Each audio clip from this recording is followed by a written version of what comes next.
Alors, bonjour, mesdames, messieurs, mes chers frères, parents et amis, bienvenue à toutes et à tous. Dans cette vidéo, je vais vous proposer, je vais vous sortir des idées et que je vous laisse vous-même analyser et vérifier les sources que je vais vous remettre, que je vais vous mettre sur l'écran, que je vais vous montrer sur l'écran. Vous allez vous-même les analyser et voir de votre côté. Et donc, c'est quoi l'islam?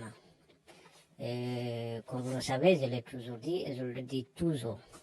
L'islam, c'est une collection de mensonges, de contes, légendes, de plagiat, de tout ce qui existait dans la sous-région de l'Arabie. Des mensonges. On a fabriqué des mensonges et on a imposé ces mensonges-là aux personnes qui vivaient à l'époque du 7e siècle jusqu'au 10e siècle. Et vu que cela est resté, et donc cette imposition est partie de génération à génération jusqu'à ce jour. Et donc, c'est une croyance. On invente, on dit des mensonges et on protège ces mensonges-là par de la terreur, de l'intimidation, de menaces, de chantage et l'endoctrinement. On met dans les têtes des enfants depuis bas âge que l'islam c'est ça, mais personne ne peut vérifier. Personne n'a le pouvoir de vérification. Personne. Tu ne peux même pas poser des questions. On te dit un mensonge, tu n'as pas la possibilité de vérifier si c'est vrai ou faux. Parce que pourquoi? On te met dans la tête que tu ne dois pas douter. On te met dans la tête que tu ne dois même pas te poser des questions si c'est vrai. Donc cela t'empêche complètement de réfléchir et d'arriver à chercher une vérité. Donc, voilà, c'est une force. C'est la force qu'on a mis depuis, toi, tu grandis avec cette idée, un mensonge que tu ne cesses pas à savoir c'est quoi. Et donc, la sanctuarisation des dieux, je vais vous dire une chose. Si vous prenez, par exemple, une chaussure que vous mettez là, devant des milliers de personnes, et vous dites que cette chaussure-là, quiconque va la toucher mourra. Et si parmi cette foule présente en ce moment, personne, je dis bien, ne touche à cette chaussure, et de génération en génération, c'est-à-dire des années passent, et que tout le monde dit la même chose, que personne ne touche quiconque touchera à cette chaussure mourra, et donc, ça sanctuarise la chaussure. Et donc, des années vont passer, et la première personne qui va toucher à cette chaussure va mourir. Je vous rassure, je vous garantis. Et c'est d'où que vous voyez, par exemple, les hindouistes, les bouddhistes, les animistes, toutes ces religions-là, ils ont leur Dieu sacré ou quelque chose de sacré. Et donc, qui se réalise en réalité, Pourquoi? Parce que c'est la langue des hommes, cette langue que nous avons, ce que nous déposons, c'est l'énergie que nous y mettons, c'est ça qui fait que c'est cette chose de ce que nous disons et ça reste et ça se sacralise. Donc, prenons par exemple l'Afrique. Les Africains ont accepté que l'Afrique est le berceau de l'humanité,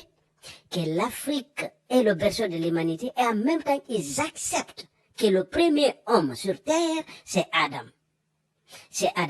Adam, alors que celui-ci, il est attesté, il n'a même pas, d'après toutes les études. Et les études, c'est quoi? C'est les études bibliques. Il n'y a pas d'autres. Parce que des études scientifiques, tout est faux. Il n'y a pas d'Adam, il n'y a pas d'Ève. Ça n'existe pas. Voilà. Donc, mais on regarde la Bible. D'après les études bibliques, c'est moins de 6000 ans, l'existence d'Adam.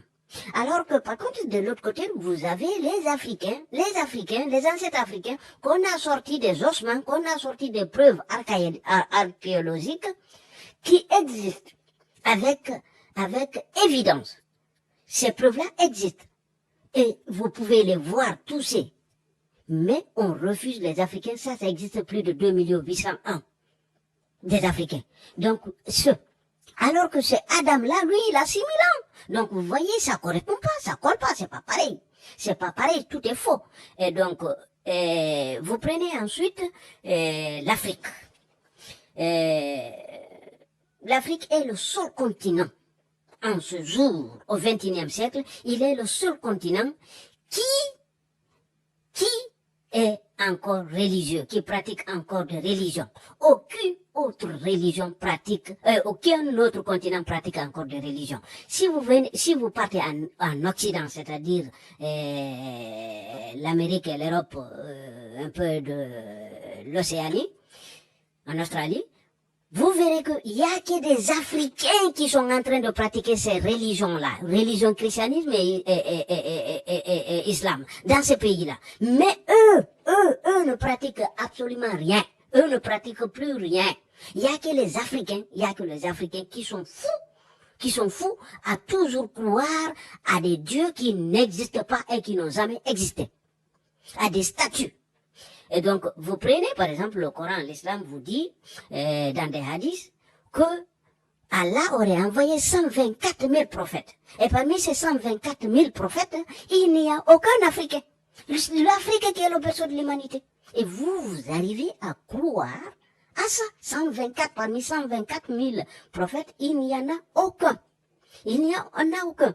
Alors que le Coran pose deux conditions. La première condition pour être prophète, c'est deux conditions obligatoires, c'est-à-dire pour être prophète, il faut remplir ces deux conditions. Ces deux conditions-là doivent être remplies. Et c'est quoi ces deux conditions? La première condition, le prophète, celui-ci, l'homme qui se dit prophète, il doit être de cette nation, de sa nation. Ok? C'est-à-dire, le prophète africain doit être africain. Le prophète sénégalais doit être sénégalais. Le prophète guinéen doit être guinéen. C'est ça. C'est le Coran qui le dit. Et savoir parler la langue de cette nation. C'est-à-dire, pour être prophète, tu dois savoir parler, si tu es un prophète pour les Sénégalais, tu dois parler le Wolof, ou une langue sénégalaise. Mais pas l'arabe qui n'est pas, de toute évidence, qui n'est pas africain. Et vous allez être d'accord avec moi aussi que Mohammed n'est pas africain. Il n'a parlé aucune langue africaine. D'ailleurs, aucune langue à part l'arabe. Hein? Si est-ce qu'il a existé. Est-ce que pour moi, je vous dis, j'ai une vidéo, allez regarder. Mohammed n'a jamais existé. C'est du faux. Et ils ont du faux. Voilà. Donc, et on continue. Ici, on va voir. Ici, on va définir d'abord l'islam. L'islam, c'est quoi? C'est des fous et des ignorants qui ont écrit des textes. Ils les ont laissés. Il y a des cons et des criminels qui ont interprété ces textes-là. C'est-à-dire, des cons et des criminels ont interprété ces textes-là, et des idiots et naïfs sont en train de les lire et pratiquer ces textes-là. Le contenu de ces textes-là, c'est ça l'islam. Des fous et ignorants ont écrit des textes qu'ils ont laissés, et des cons et des criminels ont interprété ces textes-là, des idiots et des naïfs sont en train de lire et de pratiquer ces textes-là. C'est ça l'islam. Donc, rien de... Le fondement de l'islam est d'imposer cette religion, c'est-à-dire que l'islam est la seule religion. Il n'y a pas d'autre, non, est la seule religion, est la seule vérité, est le maître absolu de la vérité, c'est-à-dire le détenteur du monopole de la vérité. C'est ça, c'est ce que l'islam prétend, c'est ce qu'ils prétendent. Sauf que cette vérité est régie par des armes, c'est-à-dire on vous tue pour croire à une vérité. Ça, c'est jamais vu. C'est étonnant. C'est impressionnant. On vous tue pour croire à une vérité. On vous menace pour croire à une vérité. Par le terrorisme. On passe par le terrorisme pour que vous croyiez à une vérité. C'est-à-dire, on vous dit que Allah est omnipotent, tout ce que vous voulez, omnipuissant, mais il n'est pas capable de faire raisonner les gens, de faire comprendre les gens. Lui-même, il est incapable. Ce sont les gens qui vont aller à coups de matraque ou à coups de bombe ou à coups de je ne sais pas quoi pour criminaliser, pour terroriser les populations, pour croire à cette vérité. Dès que tu dis quelque chose ou tu poses quelque chose, un doute quelconque sur cette vérité, tout de suite tu es menacé. Tout de suite tu es qualifié de tous les noms. Tu es qualifié de tous les noms. Et donc, on se permet d'affirmer toutes choses, mais tout. L'islam parle de tout. L'islam, c'est la seule religion qui existe au monde qui a 60 000 livres. 60 000 livres. Donc ça vous prouve que c'est de mensonges, c'est des fabrications de nulle part. Parce que personne ne peut lire 60 000 livres. C'est pas possible. Et le seul Coran en arabe a des tafasirs. Tafasirs, c'est quoi? En arabe, c'est-à-dire, c'est des interprétations. Il y a 4035 livres qui interprètent le seul Coran en arabe. Ils les interprètent en arabe, pas dans une autre langue. C'est-à-dire, un seul livre qu'on dit qui est venu de Dieu, les hommes arabes, à langue arabe, les arabes eux-mêmes ne sont pas capables de le comprendre. Il y a 2 ans, il y a 4035 livres pour expliquer ce seul livre en arabe. Et après, le Coran se prétend être clair, un livre clair. Mais on va y arriver. L'islam, c'est convertir tout ce qui est mensonge en vérité et exiger d'accepter ces mensonges-là comme étant des vérités. Ne pas se poser des questions, ne pas douter. Alors que c'est faux, alors que tout est faux, on va voir plus bas. Et un texte qui ne... ce que je disais, un texte, c'est-à-dire... Tu lis un texte, c'est dans la seule religion. On te montre un texte, on te dit que ça c'est un texte d'un divin, d'un Dieu. Tu le lis. Et une fois tu lis, on te dit, mais par contre ce que tu as lu là, ce n'est pas ce que ça veut dire. Ça veut dire autre chose. Et cette autre chose, ça dépendra de l'époque à laquelle toi tu vis. Tu as vécu l'époque à laquelle et les circonstances dans lesquelles la nature montre que ça c'est faux, on va le transformer en d'autres sens. On transforme le texte en d'autres sens. C'est-à-dire, à chaque fois, de génération en génération, ça s'est passé toujours comme ça. Et c'est une vérité qui est issue de 98% des mensonges. C'est-à-dire, vous prenez les hadiths. Les hadiths, qui ont écrit les hadiths, ce sont, il y en a 8 qui sont les principaux. Et vous prenez le premier, c'est Bukhari. Bukhari a collectionné 600 000, ni plus ni moins. Plus de 600 000 hadiths. Et parmi ces 600 000, il n'a pris que 2%. Il a dit que 98% c'est faux. 98%, il a dit que c'était faux. C'est-à-dire, tout ce qu'on raconte en islam, tout est faux. 98%. Il n'a pris que 2%. Et même dans ce 2%-là, on trouve plus de 60% qui est aussi faux. Dans ce que lui, il a pris. Tu dis aux musulmans, aux serfs, aux ustas, aux érudits, ils vont te dire, non, ça c'est pas comme ça. Non, c'est pas comme ça. Ça c'est un hadith qui est faible. C'est un hadith faible. C'est un hadith faible, naïf. Donc, vous prenez un musulman. Musulman est le suivant. Lui aussi, pareil. Il a pris 98% qu'il a considéré faux. Il a resté, il n'a pas laissé de traces. Il n'a retenu que 2%. Donc, successivement, tous, les 8.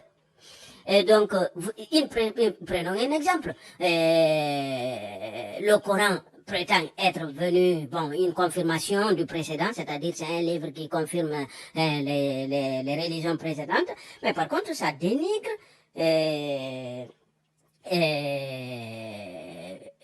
la crucifixion de Jésus. C'est-à-dire le Coran vient nous mettre un autre sujet, mais impossible de croire. C'est-à-dire impossible de croire. C'est-à-dire ça nous dit que celui qui était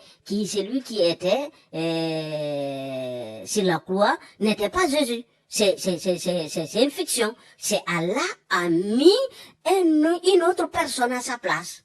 Donc, c'est-à-dire, Allah, c'est un égareur de toute évidence. Lui, depuis 600 ans, parce que Mohammed est venu en 632, non, est venu a commencé ses presses en 610, donc de 610 jusqu'à la date de naissance de Jésus, tous ces chrétiens-là, donc c'est Allah qui les a induits en erreur, parce que Allah les a fait voir ce qui n'existait pas.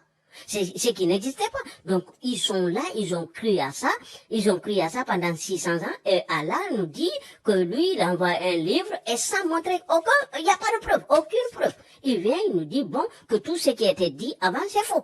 Mais il n'y a pas de preuve. Et voilà. Donc, l'islam, c'est une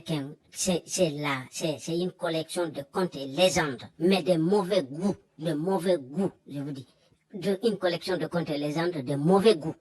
Et il y a pas longtemps, il y avait des émissions de contes et légendes, des contes et légendes qui faisaient parler, dans ces contes et légendes, ils faisaient parler des animaux, faisaient voler des hommes sur des tapis, et des trucs comme ça, des animaux, mais de nos jours, si vous avez constaté, il y a plus d'émissions, personne ne fait de contes et légendes. Pourquoi? Parce que la science, le développement de la science a fait que, il n'y a pas besoin, il n'y a plus besoin de ces contes et légendes là, il n'y a plus besoin, parce que de nos jours, vous avez les enfants qui ont des poupées sous forme des animaux, qui parlent. Vous voyez, des poupées sous forme des animaux qui parlent. Il n'y a pas besoin, personne n'achète des livres de contes et légendes pour ses enfants, de nos jours, personne. Parce que voilà, les gens se sont éloignés de ça. Donc vous avez des adultes qui ont des voitures, des machines à café, des ordinateurs, des téléphones, qui parlent. Donc tout ça, c'était des contes et légendes. C'est-à-dire, c'est des contes et légendes que les gens imaginaient avant, qui est une réalité aujourd'hui. Vous voyez, qui est une réalité aujourd'hui. C'est les gens, ils imaginaient, et donc les gens, avec la science, sont parvenus à développer cette pensée de nos ancêtres. Vous voyez? Mais bizarrement, dans le Coran, un livre qu'on vous dit que c'est un livre saint, un livre qui vient de Dieu, bizarrement, vous trouvez ces contes et légendes, vous les trouvez dans le Coran. Et donc là, je ne vais pas citer les sourates et les versets, vous allez le voir sur l'écran, vous allez voir Coran, par exemple, celui-ci. Le Coran dit qu'il y a 7 terres plates et 7 terres superposées. Et dans ça, vous allez le trouver dans la sourate 65, verset 12. Je ne vais plus répéter cela, vous allez le voir vous-même ici, à chaque fois. Et donc, 7 terres, elles sont où ces 7 terres-là que parle le Coran? Elles sont où? Il n'y a qu'une seule planète Terre, il n'y a pas 7, c'est faux, c'est archi faux. Il n'y a pas 7 terres, et la Terre n'est pas plate. La Terre n'est pas plate, ça c'est archi faux. Et ce même verset nous dit qu'il y a 7 cieux superposés. Il n'y a même pas un seul ciel. Ça, c'est faux. Ça n'existe pas. Allez-y fouiller, étudier, lisez. Il n'y a pas de ciel. Ça, c'est des contes anciens. C'est des croyances anciennes. Il n'y a pas de ciel. Ce que nous voyons au-dessus de nos têtes, c'est de l'atmosphère, rien que de l'atmosphère. Il n'y a rien là-haut. C'est pourquoi il y a des missiles, des fusées, il y a toutes sortes de choses qui traversent cet espace. Vous voyez? Donc c'est faux. Et le Coran nous dit que Allah a placé les étoiles pour une décoration, pour décorer le ciel. Voilà. Mais le ciel le plus proche, c'est-à-dire le soleil, le ciel le plus proche de nous, c'est là-bas que se trouvent les étoiles. C'est faux. Ça, c'est faux. Les étoiles, c'est le phénomène, c'est l'élément le plus loin de nous. Le plus loin, parce que si vous prenez une seule étoile, et 100 000 milliards, écoutez bien, 100 000 milliards, une seule étoile, plus grande que la Terre.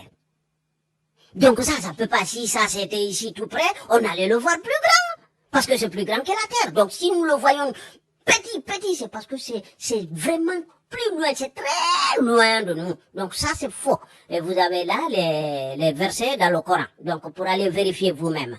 Les étoiles, Allah aurait fait des étoiles pour lapider les satans. C'est pour lapider les satans. C'est faux, on peut pas prendre c'est-à-dire Allah s'est imaginé que les étoiles, c'était des pierres qu'on peut prendre et jeter. Non, on peut pas, une étoile ne peut, c'est pas, il est possible. Une étoile, Satan est comment pour prendre une étoile lapidée à Satan? Ça n'a pas de sens. Donc, après, dans le Coran, on lit que le soleil court vers un lieu de repos. Le soleil a un lieu de repos, il court. Le soleil court. Le soleil ne se déplace pas, ne se mouvemente pas. Le soleil est fixe. Mes chers Africains, réveillez-vous. Le soleil est fixe. Le soleil est fixe, il ne bouge pas. Vous avez les références dans le Coran et dans Sahih Bukhari aussi. Et là, après, ensuite, nous avons un autre verset qui nous dit que le soleil, qui nous dit, un autre verset aussi qui nous dit que le soleil court de l'est vers l'ouest. C'est du grand n'importe quoi. C'est la terre qui tourne autour du soleil. Et non pas le soleil qui court. Non, le soleil ne court pas. Il est fixe il ne se mouvemente pas. Allez, réveillez-vous, mes chers Africains. Il n'y a que le continent africain, c'est pourquoi nous sommes en retard. Parce que nous croyons ces religions-là, les Africains quittent l'Afrique pour aller vivre en masse. Dans les pays occidentaux. Mais aucun ne quitte l'Afrique pour aller apprendre l'arabe. Pour aller en Arabie Saoudite apprendre l'arabe. Parce que quand ils meurent, d'après l'islam, ils vont parler arabe. Ils seront jugés en arabe. Mais pourquoi pas apprendre des arts de ton vivant? Ne pas attendre que tu meurs, parce que ça c'est faux. Tu peux pas ne pas parler une langue et te réveiller tout en connaissant cette langue, en dominant cette langue pour pouvoir te défendre. Ça c'est quelle mentalité ça?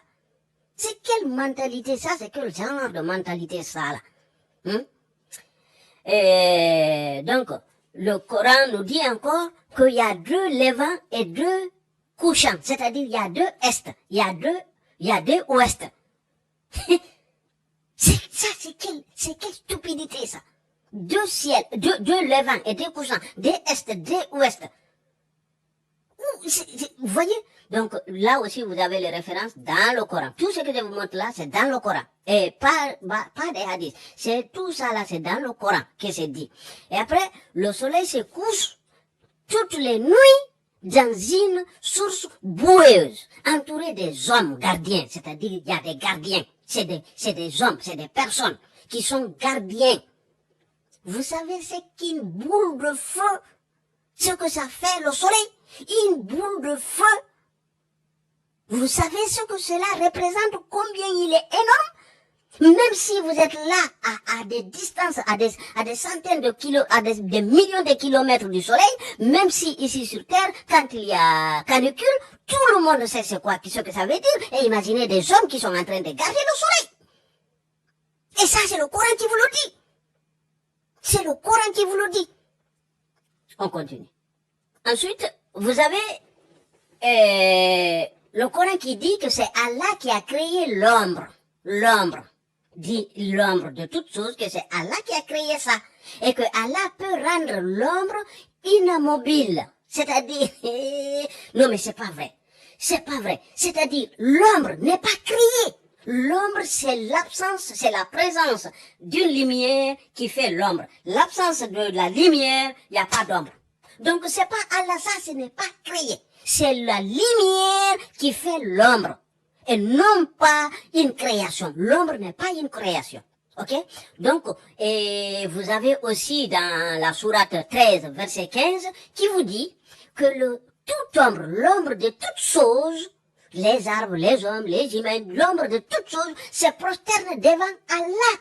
À la fin de chaque journée, au début, c'est-à-dire le matin, le soleil mon ombre à moi qui ne prie pas, mon ombre prie à Allah. Moi, je ne prie pas, mon ombre prie à Allah. Le matin et le soir, mon ombre prie à Allah. Ça, c'est quelle stupidité, ça. C'est quelle stupidité. S'il vous plaît. Ensuite, vous avez le Coran qui vous dit que Allah a créé des fruits par couple. C'est-à-dire, il y a des fruits masculins, il y a des fruits féminins. C'est-à-dire, vous allez voir Monsieur Orange, Madame Orange. Voilà, c'est ce que le Coran nous dit. Il y a des couples, et les fruits sont créés par couple. Il y a de femelles et il y a de mâles et il y a de femelles. Allez-y voir ça, allez-y découvrir ça, Sourate 13, verset 3. Voilà. C'est pas une invention, c'est pas de mensonge. Ok?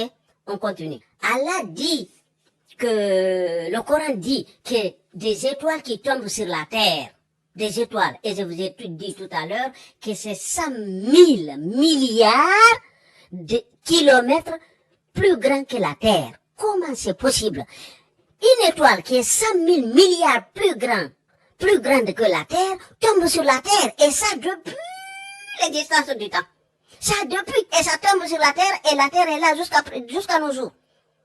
Alors que c'est plus grand. Non, mais c'est impressionnant. Le Coran nous dit aussi que Allah a créé le ciel sans des piliers.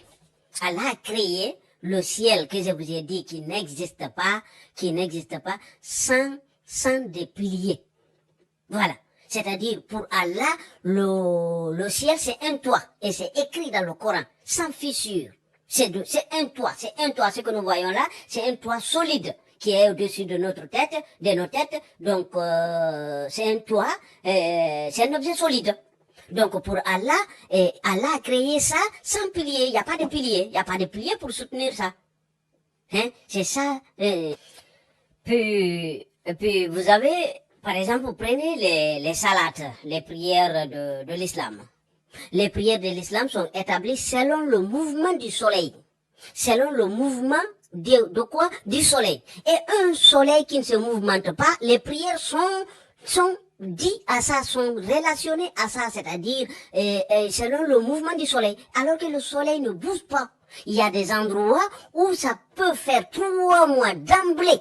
3 mois d'emblée, le temps ne change pas, ça ne varie pas. Matin, midi, soir, il y en a pas de nuit, il n'y a pas de jour. Le temps est intact, ça ne change pas. Ça ne change pas. Et ces gens-là, comment ils vont faire pour appliquer ce que dit le Coran là? Ils font comment? Donc, vous avez aussi dans le Coran où il est dit que l'ensemble des hommes et des djinns ne pourront jamais sortir de la terre. Que c'est-à-dire, nous, on ne peut jamais sortir de la terre. Allah est l'auteur du Coran. Les auteurs du Coran que je vous ai dit, ce sont des assassins, des criminels. Ils imaginaient que, comme eux, ils voyaient que nous étions, les gens étaient sur la terre, pour eux, ils voyaient là-haut, et pour eux, jamais on va pouvoir sortir de là. Jamais. Mais là, maintenant, tout le monde se rame dans des avions, de gauche à droite, on monte, on lance des satellites, on y va partout. Donc là, le Coran vous dit que jamais vous pourrez sortir de la terre. Jamais on pourra sortir de la terre. Mais maintenant, non seulement on est sorti de la terre, on est monté là-haut, mais on est descendu en bas aussi. On est descendu en bas. Et nous sommes rentrés dans l'eau. Dans l'eau, il y a des sous-marins qui restent des mois submergés dans l'eau. Vous avez des trains qui marchent sous le terrain, hein? C'est vraiment pas difficile de prouver que tout ça c'est faux. C'est pas difficile. Ok? Mais c'est la pression de ne pas découvrir la vérité. C'est ça. Ok? On continue. Ce qui est ridicule que tout le monde est connaisseur, il n'y a pas besoin d'aller voir la science, tout le monde est connaisseur. Et le Coran vous dit aussi que Allah est le seul connaisseur, c'est-à-dire c'est lui seul qui connaît le sexe d'un enfant qui va naître, c'est-à-dire l'enfant qui est dans le ventre d'une femme enceinte, c'est seulement Allah qui pourra connaître son sexe. Mais personne d'autre ne peut connaître le sexe d'un enfant, d'une femme enceinte. Vous vous rendez compte? Vous vous rendez compte de ça, je crois, et depuis le 15e siècle, les gens savent déjà ce que les femmes enceintes portent. Depuis le 15e siècle. Vous vous rendez compte? Ok, on continue. Et ce verset qui vous dit que Allah, il y a 5 choses que seulement Allah connaît. Il y a 5 choses. Attendez, là, je vous ai pas mis. Allez, on y va. Donc, je vous ai mis la référence, c'est la sourate 31, verset 34. Sourate 31, verset 34, je vous dis bien. Et ici, on va lire le suivant. Que seulement Allah, c'est Allah qui connaît la fin du monde. Supposé qu'il ne va jamais exister. Ça, je vous dis. La fin du monde, c'est quelque chose qui ne va jamais exister. Voilà. C'est faux. C'est des contes légendes, c'est des croyances anciennes. Les gens, vous vous rendez compte combien des animaux nous mangeons, hein? Nous mangeons, mais ça n'empêche pas, ça se reproduit. Combien de poissons nous mangeons, hein? Ça n'empêche pas que toujours ça se reproduit. Les gens sont comme ça. Les gens meurent, d'autres viennent, les gens meurent, d'autres viennent, c'est tout. Il y a pas à inventer de trucs, hein? Donc, Allah, et ici, on dit aussi, c'est seulement Allah qui sait s'il va pleuvoir demain ou pas. C'est seulement Allah, ça c'est vrai ça. Il y a une personne sur terre qui croit vraiment à ce verset-là, que c'est seulement Allah qui connaît s'il va pleuvoir ou pas. Ça c'est faux. Et après, le même verset vous dit aussi que c'est seulement Allah qui connaît, ça répète l'autre verset, que c'est seulement Allah qui connaît le sexe d'un enfant qui va naître. Ok? Donc ça répète le verset précédent, 55, 35, 33, pardon. Et donc après, il nous dit aussi, ce verset nous dit aussi, que Allah est le seul à connaître ce qu'une personne va acquérir le lendemain. Ça aussi c'est faux. Il y a les comptables, il y a les banquiers, il y a les commerçants, tout le monde sait calcule, il y a beaucoup qui calculent. Bon, si moi je vais acheter ça, je le revends à ça, je vais gagner ça. C'est faux. Si moi j'achète une maison à ce prix, je peux le revendre à ce prix. Donc si je sais combien je peux le revendre, je sais combien je vais gagner. C'est faux, ça c'est faux. Ça c'est fou. Ça n'a pas de sens. Et donc après on vous dit que Allah est le seul connaisseur, c'est lui seul aussi qui connaît dans quelle terre chacun mourra, c'est-à-dire chacun de nous dans quelle terre. Attention, il est écrit terre, ard, on parle de la planète. On parle de la planète Ard. Ok? Donc on parle pas d'une nation. C'est-à-dire, ici, le Coran ne me dit pas que si je vais mourir en Tchécoslovaquie ou en Chine. Non. Ce n'est pas d'un pays ou d'une nation. Ça ne parle pas d'un pays. Ça ne parle pas d'une nation non plus. Ok? Parce que le mot arabe utilisé, c'est Ard. Ard en arabe, c'est la terre, la planète Terre. Et donc, il n'y a qu'une seule planète. Donc, vous voyez, c'est pourquoi Allah dit qu'il y a 7 terres. Donc, pour Allah, que personne ne sait dans laquelle de ces 7 terres-là, on va mourir. Vous vous rendez compte? Ok. Maintenant, on va voir un sujet aussi. On va découvrir un autre sujet aussi qui est très important. C'est-à-dire, c'est quoi ce sujet? C'est le Coran indique clairement que l'islam est exclusivement pour les Arabes. Rien d'autre que les Arabes. Pas plus que pour les Arabes. C'est ce que nous dit le Coran. Donc, mais au lieu, avant d'y aller lire les versets qui sont aussi cités, donc, on va écouter d'abord quelle est la politique que les islamo-gauches, qu'est-ce qu'ils ont fait? Ils ont mis une mélodie avec le Coran. Ils ont mis une mélodie avec le Coran. Donc, c'est-à-dire, quand tu entends la mélodie, tu n'as pas le temps de penser, de réfléchir. Tu es tout de suite envahi par cette mélodie qui ne te laisse pas penser, qui ne te laisse pas analyser ce que tu es en train d'écouter quand tu es arabe. Quand tu es arabe, tu écoutes la mélodie, tu n'analyses pas. Il y a beaucoup, vous prenez les chansons, les rappeurs là, les hip-hop là, prenez leur contenu, ça n'a pas de sens. Vous vous dites, mais qu'est-ce que bon Dieu, qu'est-ce que ces gens-là disent? Qu'est-ce que ce genre-là dit? Ça n'a pas de sens. Ils disent quoi là? Mais donc c'est exactement la même chose ce qu'on a fait avec l'islam. On a rendu le Coran en mélodie. Donc on va chercher les plus gros chanteurs qui vont chanter le Coran et comme ça, et vous allez dire oh non mais c'est miraculeux. Oh lolo, quand ça m'a envoyé. Oh je suis ému. Comment ça t'es ému? Donc si tu es ému, ce n'est pas le son qui est important, mais plutôt le contenu. C'est le contenu du Coran qui est important et non pas le son. Et donc maintenant, je vais vous faire écouter des mélodies, c'est-à-dire 2 versets du Coran, que vous allez voir dans ces 2 versets du Coran le contenu. Ok? Le premier verset que je vais vous faire écouter, vous allez voir la mélodie, elle est douce, c'est tellement joli à écouter, c'est tellement joli à entendre, mais par contre ce qu'on dit c'est une horreur. C'est de la pédophilie. Le contenu, c'est de la pédophilie. Parce que le contenu vous dit quoi? Que vous pouvez vous marier avec des fillettes même de 5 ans.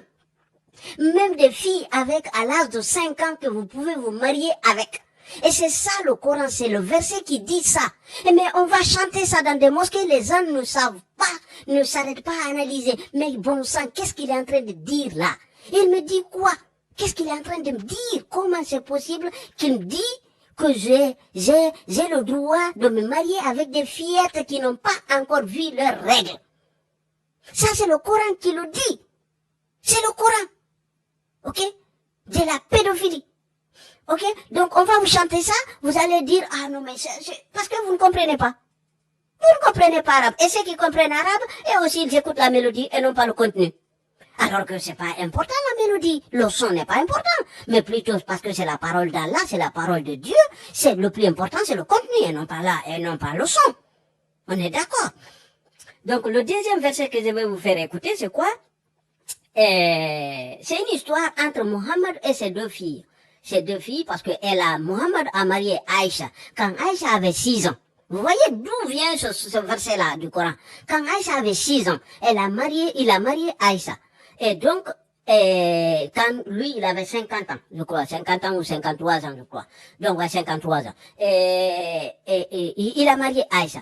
Donc, après, il a une autre fille qui est Hafsa. Donc, un jour, Hafsa dit à Mohammed qu'il veut aller saluer ses parents. Mohammed lui demande si est-ce qu'il va passer la journée.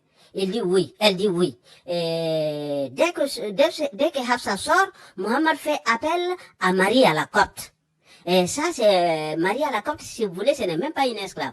Mais le Coran dit que les musulmans ont droit à avoir les hommes ont droit à avoir des rapports sexuels illimités avec toutes les esclaves qu'ils possèdent.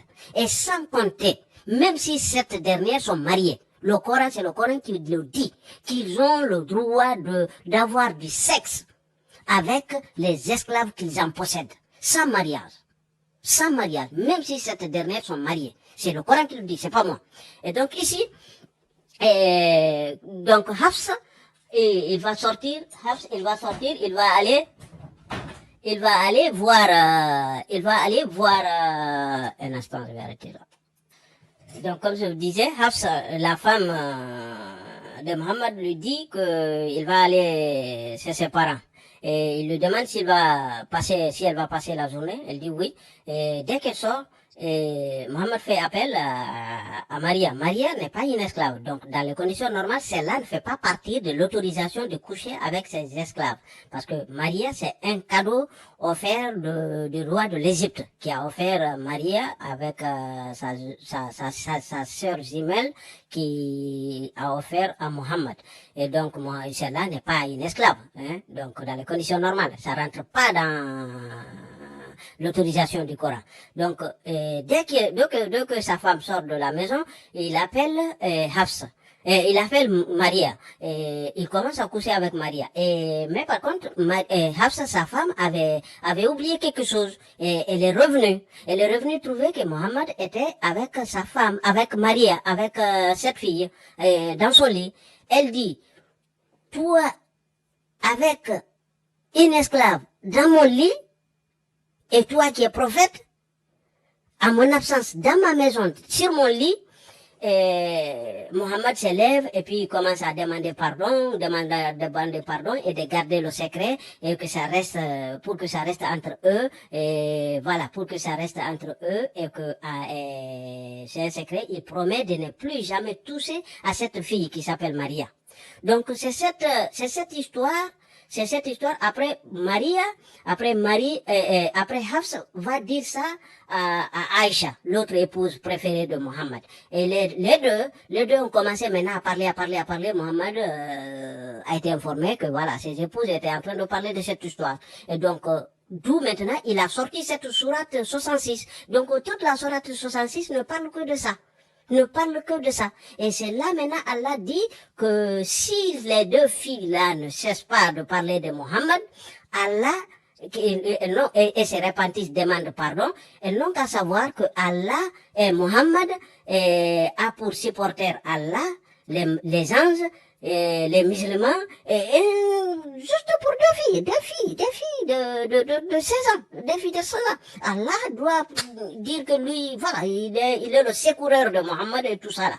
Donc, vous voyez, donc c'est ça, le deuxième verset que je vais vous faire écouter. Et donc, imaginez maintenant cette histoire, que cette histoire soit racontée dans le Coran, que ce soit le Coran qui dit cette histoire. Et vous écoutez ça, vous dites que, ah non, mais ça, c'est harmonieux ça, c'est horrible ça. C'est le contraire. Donc, je vais vous faire écouter ça, et vous allez voir. Vous allez écouter la mélodie, vous allez voir la mélodie, et le contenu, c'est ce que je vous ai dit. Et vous allez voir les textes devant vous. Merci. يئسن من المحيض من نسائكم إن ارتبتم فعدتهن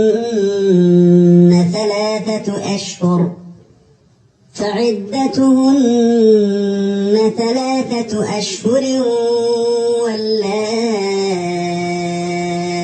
لم يحضن وأولاة الأحمال أجلهن أن يضعن حملهن ومن يتق الله يجعل له من أمره يسرا. Si vous avez des doutes à propos de la période d'attente de vos femmes qui n'espèrent plus avoir de règles, leur délai est de 3 mois. De même pour celles qui n'ont pas encore de règles. Et quant à celles qui sont enceintes, leur période d'attente se terminera à leur accouchement. Quiconque craint Allah, cependant, il lui facilite les choses. Donc, vous voyez, et c'est qui est étonnant. Donc, toute cette chanson-là, toute cette mélodie que nous venons d'écouter, c'est juste cette phrase-là. C'est juste cette phrase-là. Et c'est pour dire que de même, pour celles qui n'ont pas encore de règles, voilà. C'est-à-dire les périodes, de même celles qui n'ont pas encore de règles, les périodes d'attente est de 3 mois. Donc, c'est-à-dire une fille qui n'a pas encore vu ses règles est déjà mariée, et quand est déjà mariée, pour Allah nous dit le délai d'attente pour sa période d'attente. 3 mois. Elle n'a même pas encore vu ses règles, donc pour se divorcer, Allah nous parle déjà de son divorce dans le Coran. Vous vous rendez compte? Ok, maintenant on va aller écouter la deuxième mélodie.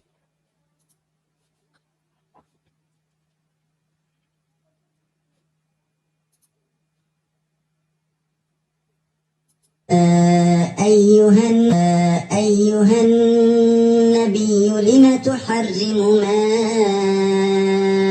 أحل الله لك تبتغي مرضات أزواجك والله غفور رحيم. Au nom d'Allah, le tout miséricordieux, le très miséricordieux. Ô prophète, pourquoi en recherchant l'agrément de tes femmes, t'interdis-tu ce qu'Allah t'a rendu licite? Et Allah est pardonneur, très miséricordieux. قد فرض الله لكم تحلة أيمانكم والله مولاكم وهو العليم الحكيم. Allah vous a prescrit certes de vous libérer de vos serments. Allah est votre maître, et c'est lui l'omniscient, le sage.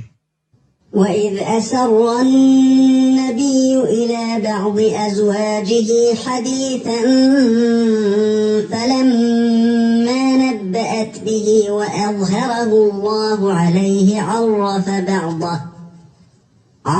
بعضه وأعرض عن بعض فلما نبأها به قالت من أنبأك هذا قال نبأني العليم الخبير. Lorsque le prophète confia un secret à l'une de ses épouses et qu'elle le divulguait, et qu'Allah l'en eut informé, celui-ci en fit connaître une partie et passa sur une partie. Puis, quand il l'en eut informé, elle dit, « Qui t'en a donné nouvelle ?» Il dit, « C'est l'omniscient, le parfaitement connaisseur qui m'en a avisé. » Il est vraiment omniscient. إن تتوبا إلى الله فقد صغت قلوبكما وإن تظاهرا عليه فإن الله هو مولاه وجبريل وصالح المؤمنين والملائكة بعد ذلك ظهير. Si vous vous repentez à Allah, c'est que vos cœurs ont fléchi. Mais si vous vous soutenez l'une l'autre contre le prophète, alors ses alliés seront Allah, Gabriel, et les vertueux d'entre les croyants, par surcroît son soutien. Et bon, monsieur, je dois arrêter là parce que, voilà, ça ne fait qu'allonger la vidéo. Et donc, vous voyez, ici, ce verset nous dit quoi? Que si elle ne présente pas leur pardon, donc, elles n'ont qu'à savoir que le prophète est soutenu par Allah lui-même, Allah en personne et son défenseur, voilà, Allah en personne et son défenseur. Il y a Gabriel qui est son défenseur et les vertueux aussi sont ses défenseurs et tous les anges, la totalité des anges soutiennent tous Allah contre deux femmes, deux petites filles qui n'ont même pas 18 ans. Vous rendez compte de toute cette histoire-là, alors que si on sente ça, vous voyez, la mélodie, on prête pas attention. Mais quand on vient voir le texte, on se dit, mais c'est quoi ça, là? C'est quoi ce truc? Ok? On va prouver maintenant que le Coran dit que vraiment il est pour les Arabes. C'est une exclusivité arabe. Ici, le verset ici, voilà, toujours je vais pas dire ici, vous avez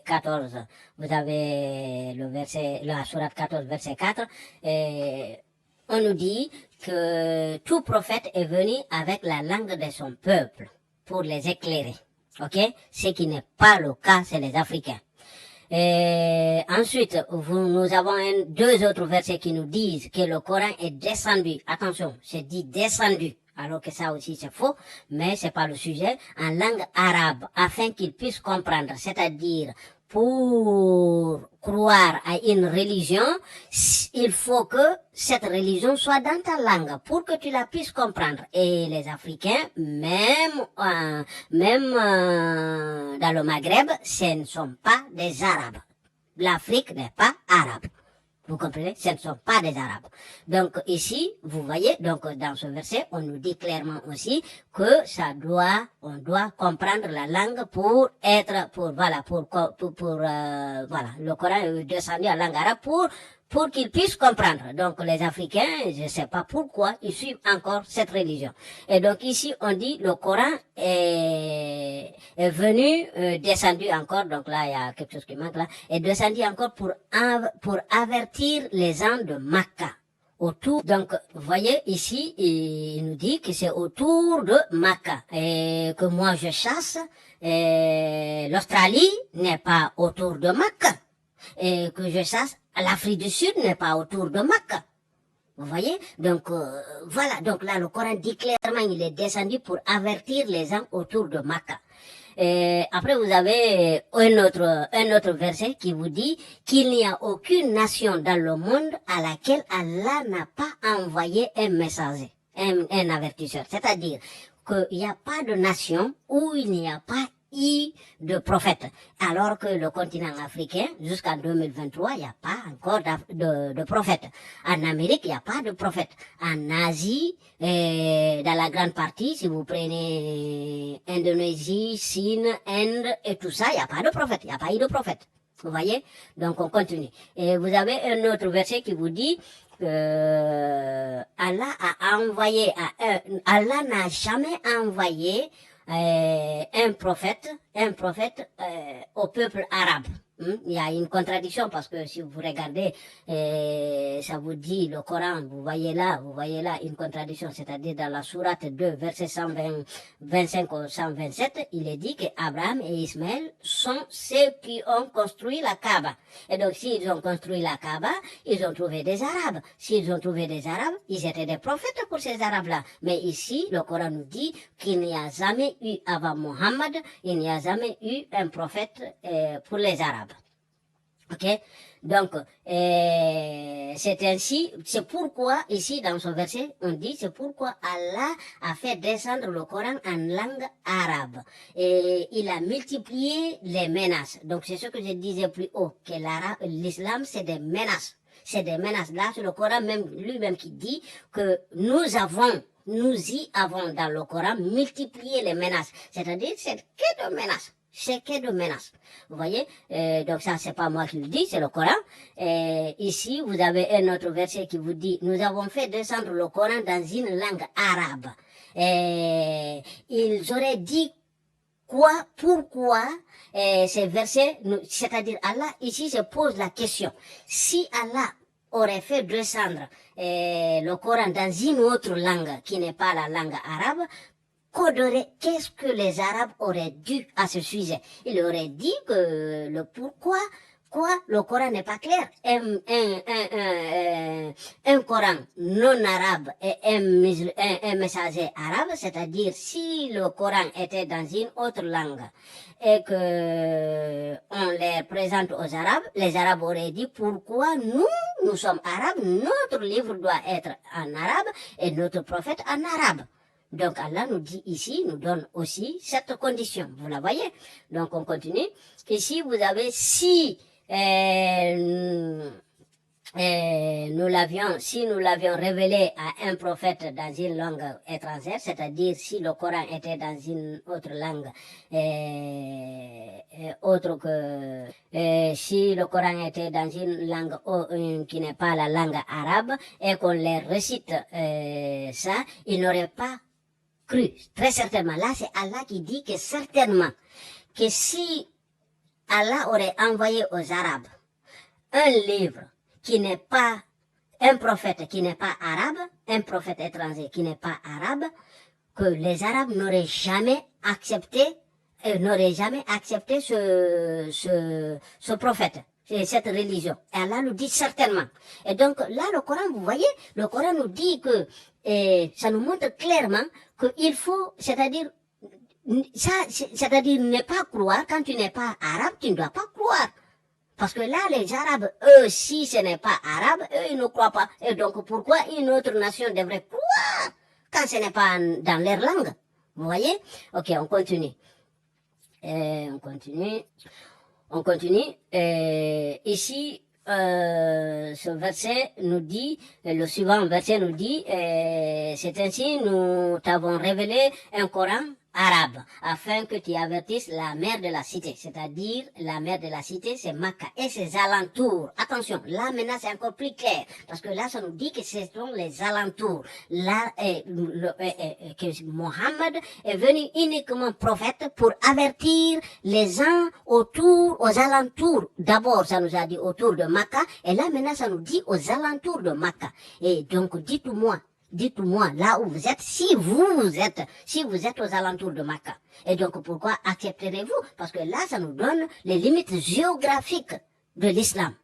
Ça nous dit c'est aux alentours de Makkah. Ok, on continue. Nous avons un autre verset qui nous dit que le Coran est sûrement un message pour Mohammed et son peuple. Là, c'est clair. Là, c'est clair. On nous dit que le Coran est sûrement, c'est le Coran qui le dit, un message pour Mohammed et son peuple. Uniquement. Pour Mohammed et son peuple. Donc ça ne devrait pas dépasser ces frontières-là, ces limites-là.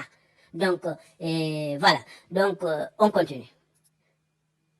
Je reprends parce que là, j'avais pas mis la play, j'avais mis une pause. Donc, l'islam, comme je disais, l'islam a fait de la langue arabe la langue la plus corrompue. la plus corrompue dans le monde entier. Et donc, elle est basée uniquement sur des mensonges, des conjonctures, que pour couvrir uniquement les lacunes du Coran. Donc, parce que il y a beaucoup de erreurs. Beaucoup, c'est multiple, pas des erreurs scientifiques, pas uniquement, pas des erreurs historiques uniquement, pas des erreurs géographiques uniquement. Non, il y a les erreurs orthographiques et de grammaire arabe. C'est ce qui est grave. Donc pour couvrir ça, les Arabes, ils voient les fautes, ils refusent d'admettre ces fautes-là, et ils les laissent comme ça. Ils donnent d'autres définitions pour ces mots-là. Vous voyez, ils prennent des mots qui n'ont pas cette définition et ils les attribuent une définition pour couvrir les lacunes du Coran. Donc vous prenez par exemple le premier verset de la première sourate du Coran, qui est Al-Fatiha, et vous prenez le mot Bismillah. Vous prenez le mot, la phrase, pardon, Bismillah, il y a une faute. Parce que Bismillah, il y a une alif qui doit être là, comme vous le voyez là. Vous voyez, ça, c'est le premier. C'est ici, c'est comme ça, c'est écrit dans le Coran. Alors que ça devrait être comme ça. Parce que sim, si vous coupez bi, ça veut dire au nom de. Au nom de. Donc, si vous détachez bi, il va vous rester sim. Et sim, en arabe, ça veut dire poison. Ok? Donc, dire au poison. Et non pas au nom de. Pour dire au nom de, il faut mettre une alif. Et cette alif, c'est celle-là, ici. Et donc cette alif-là, donc c'est ce qui définit que vous êtes en train de dire au nom de. Au nom. Pour dire non en arabe, c'est ism. Ism. Donc ism, on dit bi-ism et non pas bism. Voilà. Donc, mais là, la corruption, l'imposition fait que voilà, on n'en parle pas, personne n'en parle, on continue. Ok? Vous avez aussi les salutations. Prenez les salutations aussi, si vous voulez. Donc, là aussi, vous avez, par exemple, vous venez, vous trouvez quelqu'un, vous lui dites assalamu alaikum. Tout le monde, on trouve, voilà, une seule personne, on lui dit assalamu alaikum. On trouve 10 000 personnes, on leur dit assalamu alaikum. Ça, c'est une faute que tous les Arabes le savent. N'importe quel Arabe ils le savent tous qu'il y a une faute. Par exemple, tu ne peux pas dire à une femme seule, quand elle est seule, tu ne peux pas venir trouver une femme seule, lui dire assalamu alaikum. Non. En arabe, on dit assalamu alayki.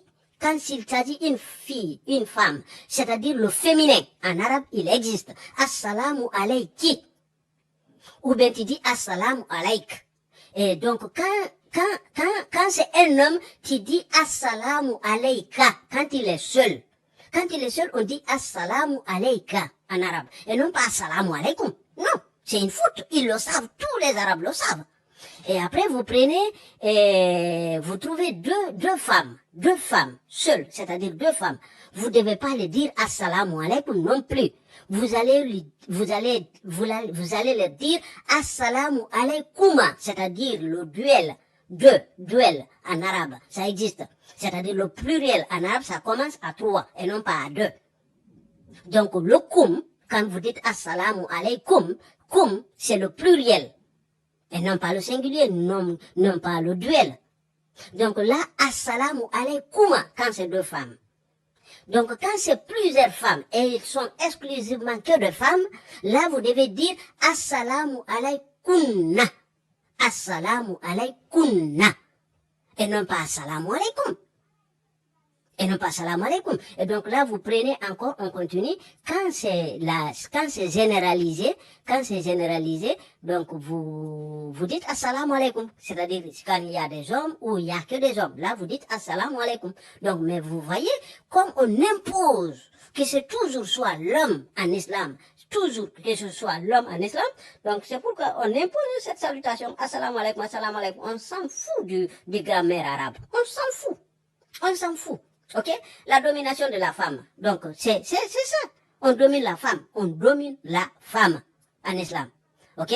Donc, toutes les femmes musulmanes au monde entier, se sont mises sous les ordres des femmes arabes. Parce que ces femmes arabes n'ont jamais lutté pour avoir leurs droits. Elles n'ont jamais lutté pour avoir leurs droits. Prenez des femmes qui ont lutté pour les droits civiques, des femmes qui ont lutté pour pour l'abolition de l'esclavage, des femmes qui ont lutté pour les statuts des femmes dans le monde, mais pas dans le monde arabe. Pas dans le monde arabe. Le Coran se vante avoir créé l'homme d'une façon harmonieuse et très beau. Hein? Mais par contre, quelle est la créature humaine la plus belle? C'est la femme. C'est la femme. Et donc, pourquoi, si la femme, Allah se vante, le Coran se vante que Allah aurait créé l'homme d'une façon harmonieuse et de la plus belle forme possible, pourquoi, et alors qu'on regarde entre l'homme et la femme, c'est la femme qui est plus belle. La femme, franchement, voilà, c'est adorable. Donc, pourquoi Allah veut qu'une femme soit comme un clown? C'est-à-dire, voilà, vous rentrez dans un sac, on ne vous voit pas. Pourquoi? Pourquoi? Donc ça, c'est des hommes qui ont exigé ça ne vient pas d'un Dieu, ça ne vient pas d'un Dieu. Donc, par exemple, on vous dit que nous sommes venus sur terre pour uniquement adorer Allah, et que Allah nous met en épreuve. Donc, n'est-ce pas, si c'est le cas, c'est-à-dire c'est un examen, pourquoi Allah interdit? C'est-à-dire, Allah met la pression sur les femmes de se couvrir et non pas, c'est-à-dire, Allah devait plutôt faire le contraire, dire, ok, je vais tester votre foi. Donc, je vais vous laisser avec des femmes nues. Donc, si avec les femmes nues, vous regardez, c'est que votre foi n'est pas bonne. Voilà, votre foi n'est pas bonne. Mais non, Allah punit la victime au lieu à la place du bourreau. À la place des bourreaux, Allah punit la victime. C'est-à-dire, Allah dit que c'est la femme qui ne doit pas montrer son corps. Alors que c'est l'homme qui ne doit pas. Parce que si moi j'ai une maman, j'ai une sœur, j'ai une tante, même si j'arrivais par hasard trouver que cette dernière sont nues, je vais tout de suite tourner mon visage. Je vais tout de suite m'empêcher de regarder. Donc vous voyez, ce n'est pas le corps de la femme qui a le problème, mais plutôt la mentalité des hommes. Ce sont les mentalités des hommes, c'est là le problème. Le problème, c'est pas le corps de la femme. Donc que le corps de la femme, que vous le voyez ou pas, ce n'est pas ça. Ce n'est pas ça le problème. Donc ce n'est pas à ça que Allah devrait punir. Allah devrait punir les hommes. Pour regarder, parce que quand il s'agit de leur maman, ils ne regardent pas. Quand il s'agit de leur jeune sœur ou grande sœur, ils ne regardent pas. Quand il s'agit de leur tante, ils ne regardent pas. Mais donc, c'est juste quand dans leur tête, il y a cette pensée, cette mentalité, cette envie sexuelle qu'ils vont regarder. Donc, non. Donc, on ne devrait pas si Allah nous a envoyés sur terre pour nous examiner, Allah devrait plutôt laisser libre les femmes. Laissez libre les femmes et non pas de punir la victime. La femme est une victime. Ok? Donc, pour vous montrer que Allah ne s'adresse jamais dans le Coran, jamais il n'y a pas une seule partie où Allah s'adresse aux femmes. Dans tout le Coran. Même si vous prenez Adam, on dit Adam, et il est mentionné 25 fois, et 0 fois Ève. Vous ne trouverez pas dans le Coran où est marqué Hawa, Ève. Il n'y en a pas.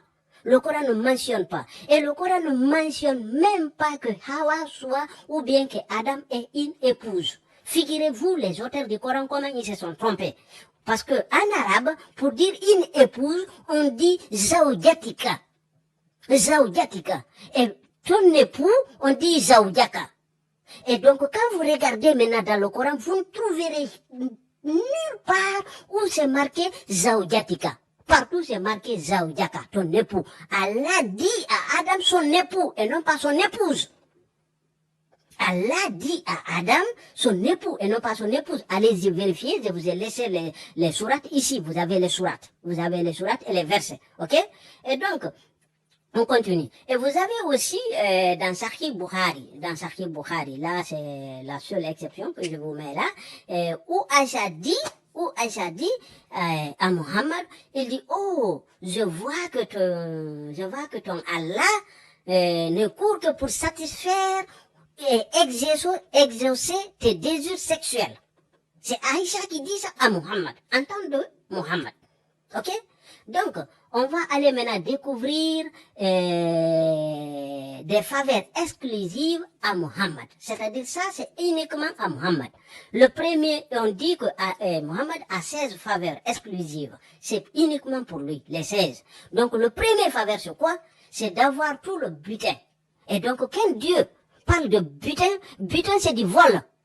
C'est du vol en main armée, c'est ce qu'on appelle butin. C'est du vol. Donc quand Allah dit à ses adeptes d'aller voler, donc ça devrait mettre toute personne en réflexion. Ok? Et après, on nous dit que Mohammed, le deuxième dit que Mohammed peut prendre 1/5 de chaque butin. Toujours il parle de butin. Ok? Et le troisième, c'est Mohammed, c'est lui qui décide. Quand il fait le ramadan, c'est lui qui décide s'il mange ou pas. C'est-à-dire, il peut faire le ramadan et manger. Lui, il peut faire le ramadan et manger. Il envoie un Coran, il dit de ne pas manger, mais lui, il peut faire le ramadan et manger. Ok? Le quatrième, avoir plus de 4 femmes. Il dit que les autres musulmans auront droit à 4 femmes, ce qui est incroyable déjà, hein? Et lui, il peut se marier à plus. Donc, après, vous avez que Mohammed peut coucher avec n'importe quelle femme musulmane. Il peut coucher parce que vous allez lire dans les traditions, ils vont vous dire c'est marié. Mais le mot arabe, c'est écrit yastankir. Yastankir, ça veut dire littéralement, mettre de la merde. En arabe. Si vous voulez. Voilà. Ça veut dire, tout simplement, le mot, littéralement veut dire baiser. C'est tout.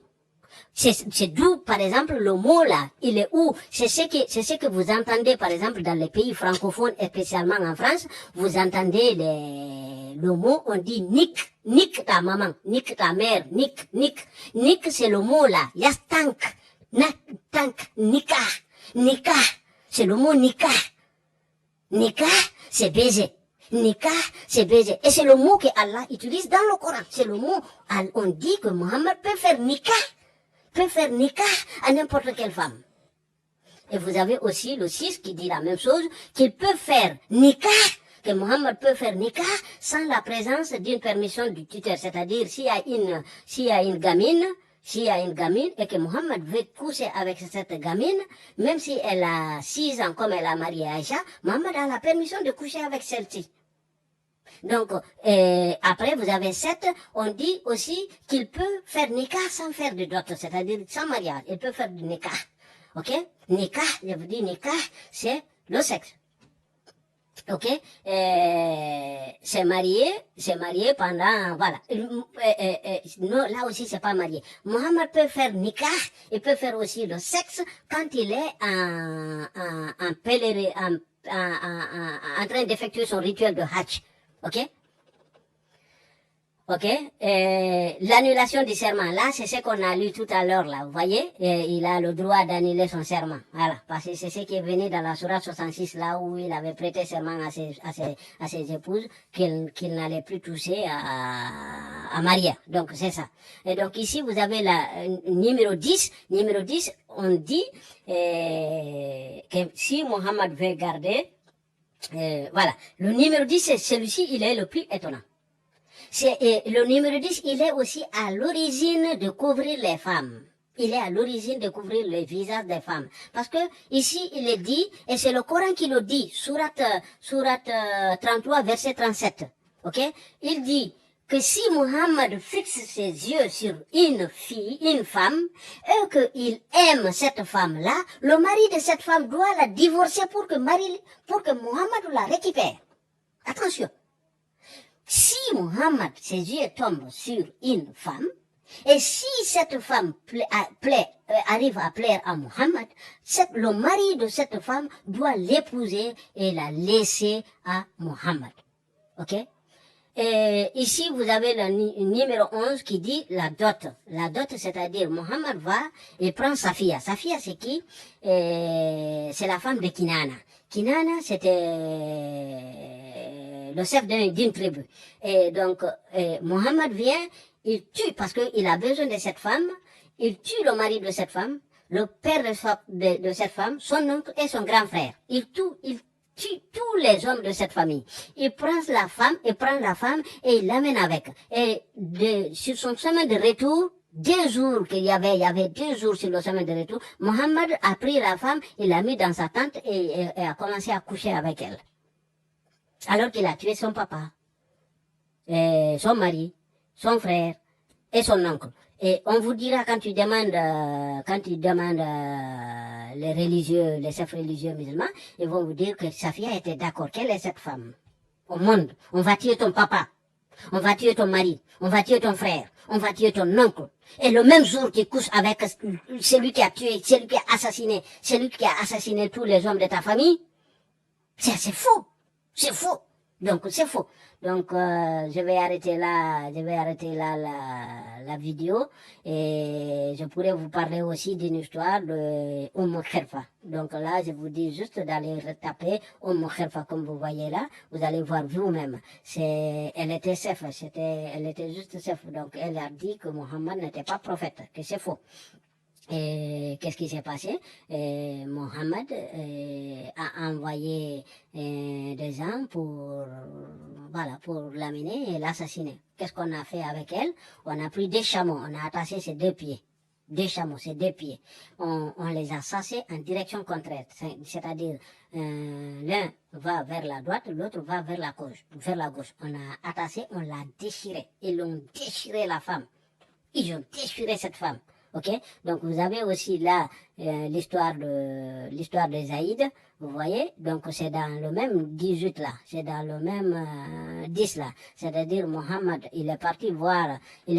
c'est son fils adoptif qui est Zaïd, il a trouvé la femme de celui-ci, donc il était en robe, habillé dans une tenue transparente, et Mohammed voyait tout son corps à travers, et donc Mohammed tombé amoureux de lui, il lui a fait voir, voilà, il a flirté avec cette dame.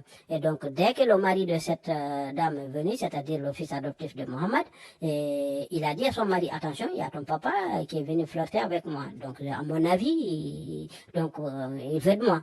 Donc, le mari, Zaïd, son fils adoptif, est allé voir son papa. Il dit, attention, papa, elle m'a expliqué ça, tu sais ce qu'on va faire, laisse-moi divorcer et puis tu vas la prendre en mariage.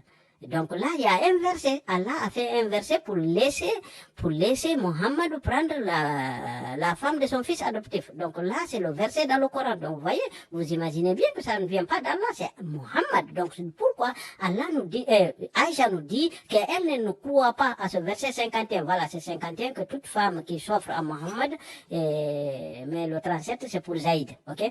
Donc, qu'elle ne croit pas qu'Allah ne s'empresse que pour satisfaire les besoins sexuels de Mohammed. Donc voilà, donc là, c'est-à-dire Mohammed va et voit la femme, il a besoin de cette femme et il fait inverser lui-même, il dit bon voilà, c'est Allah qui m'a donné la permission et il ne me blâme pas, je peux marier ta femme. Voilà. Voilà, c'est trop simple et trop facile. Donc, je vais arrêter là la vidéo. Il reste encore beaucoup. Mais là, déjà, on est à 1h12 minutes.